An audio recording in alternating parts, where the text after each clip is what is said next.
Selain bertambahnya terus pasien yang sembuh, berita gembira lain datang dari tim gugus tugas penanganan COVID-19 Kaltim.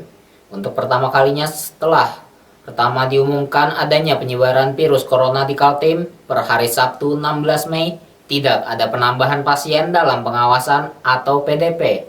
Simak informasinya.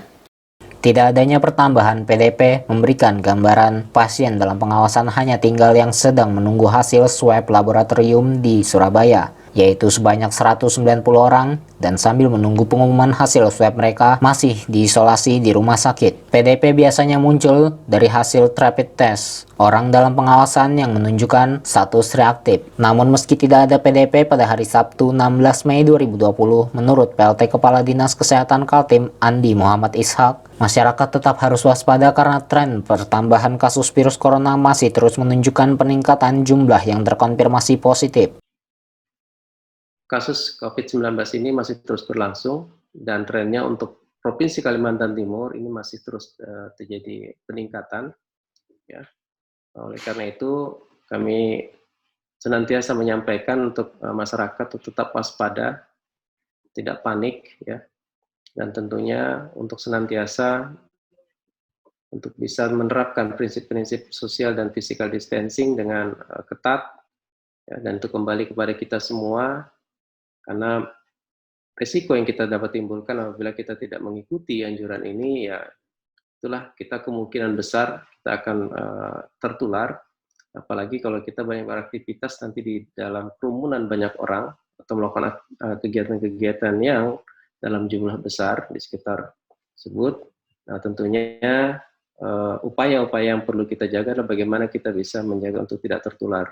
Update hari Jumat 16 Mei, jumlah pasien baru terpapar virus corona bertambah 2 orang. Begitu juga dengan pasien yang dinyatakan sembuh, ada 2 orang. Posisi jumlah pasien adalah 253 positif terpapar virus corona, 63 dinyatakan sembuh, dan 3 orang meninggal dunia. Kemudian jumlah pasien yang masih dalam perawatan adalah 190 orang. Kasus positif baru terjadi di Kutai Kartanegara sebanyak 1 kasus, yaitu dengan kode KKR 41, seorang lelaki berusia 40 tahun yang merupakan kasus PDP yang telah dirawat di Wisma Atlet Kutai Kartanegara sejak 9 Mei 2020 dengan hasil rapid test reaktif. Kemudian ada juga 1 kasus lagi pasien positif yang berada di Balikpapan dengan kode BPN 46, seorang lelaki berusia 70 tahun yang merupakan kasus kontak erat BPN 39 yang telah dirawat di RSUD Kanujoso Jatiwibowo Balikpapan sejak 12 Mei 2020 dengan hasil rapid test reaktif juga.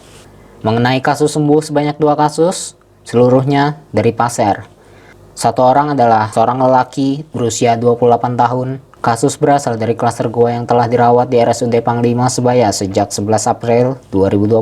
Sedangkan yang kedua dengan kode PSR 5, seorang wanita berusia 35 tahun memiliki kontak erat dengan PSR 7 yang berasal dari klaster goa yang telah dirawat di RSUD Panglima Sebaya sejak 11 April 2020. Karena itu sekali lagi jaga diri, jaga sesama, tentunya ini akan ke depan tugas kita semakin berat karena kondisi juga semakin relatif semakin terbuka, dan tentunya kemungkinan juga terjadinya penularan juga bisa semakin besar. Oleh karena itu perlu kearifan, perlu kebijaksanaan dari kita semua bagaimana bisa menyikapi perubahan-perubahan ini ke depan, dan itu kembali kepada kita semua. Kami bisa menghimbau dalam kesempatan ini untuk bagaimana masyarakat tetap patuh dan taat terhadap apa yang sudah dianjurkan oleh pemerintah. Tim Kaltim TV melaporkan. Demikian Kaltim Update kali ini. Jangan lupa untuk terus mengikuti channel YouTube dan fanpage Facebook Kaltim TV. Saya Fikri Wardana, pamit undur diri.